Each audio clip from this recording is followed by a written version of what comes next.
Kelly, and this is my video submission for the IMS Visionaries Contest 2015. You'll have to excuse the quality of it. I recorded this a few times over, tried to stitch it together on my phone, run out of memory, and had to do it all again. So this is it. I'm 21 years old. I'm in a music business apprenticeship at PPL at the moment, and I want to change dance music. I guess my sort of infatuation started at a very young age with dance music. My parents met at an illegal sort of 88, 89 acid house party, and they used to follow Fantasia and Spiral Tribe and sound systems like that and movements like that. So I've always been brought up on high energy electronic music. It's rubbed off, and I'm slightly a little bit obsessed with drum and bass. I guess sort of the view that I'm taking at the moment with the music industry and where I'm at with it, I'm working at a royalty society, so I've been looking at that aspect more and more and how that can benefit dance music and sort of electronic music producers. And I've been sort of looking into audio recognition software and how that can sort of be standardised in nightclubs and then sort of benefit small time producers as well as big as well. It can help out majors, indies. I think at the moment it's probably one of the most viable royalties, or the most viable sort of revenue stream for English artists and international as well. PPL mandate internationally, and we collect internationally. There's one piece of software that Pioneer have sort of been working on, and that's the Cuvo box, and that's been really exciting. It's fitted in over 350 nightclubs now, which is really cool. But I guess the basis of it is that it's audio recognition software, not too dissimilar from Shazam's model, I think. It fingerprints a track every 3 seconds as long as the track has been previously synced through Rekordbox. This file management system, can read the data. It's then sent to an internal database, and people who download the Cuvo app can see what DJs have been playing in nightclubs previous weeks, and maybe straight away at that night they sort of live tweets it as well.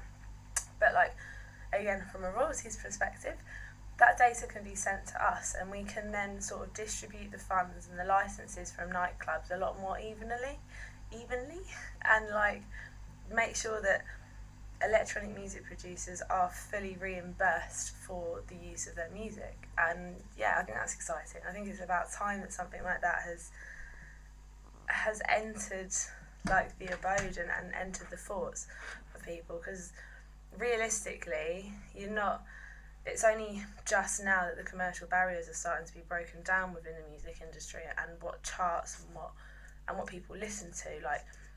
DJ Fresh with Goldust, for example, a drum and bass song at #1. It went in and it done it, and it absolutely smashed it, being used in adverts and stuff like that, and the use of Ben Pierce, what you might do is, so the commercial barriers of what people listen to is changing massively. So it's really nice to sort of get the introduction of such software. I think maybe a hindrance in this, or something that definitely needs to be addressed, is just the awareness around royalty society and registering your music, and how really significant it is, because I think this is a big problem that I've encountered since I've been in my little career, is I go to all these drum and bass parties and I speak to DJs, producers and stuff like that, and most of the time they've heard of PRS, which is obviously your composition, your songwriting and stuff like that, but very rarely have they heard of PPL as well. Or recorded music. Dance music is generally played in recordings. You don't really play it live. We're a big revenue stream. Sales are dwindling as well, physical sales and digital. It's year on year it's falling. So realistically, we've got to look elsewhere for our revenue. And live music is a massive sector, but also royalties should be looked in that way as well. So I'd like to sort of educate emerging artists and young artists, older artists as well, artists that have been around for a lifetime, just how to like get what's worth. I know with dance as well, another sort of issue is sampling and copyright and like licensing of the music in the first place. Have you got the permission to use that track? But I don't know. I feel like for original works it could be a massive step in the direction that's sort of necessary for progress. I think that's what I'd like to do, and like, I feel strongly about this. I feel that there's certain radio stations, certain underground radio stations that have a really massive reach, and at the moment they don't tell royalty societies what they're playing. So when it comes to distributing specialist dance funds, I don't think there's a good enough sort of, I don't really know how to say it, but there's not enough of a wide sort of understanding of that scene within that sector, and I'd quite like to change that with the cooperation of like Kuvo, Pioneer, and like all these nightclubs, DJs as well and stuff like that, and royalty societies. Something can work together, and we can do something. We can make a difference, I think.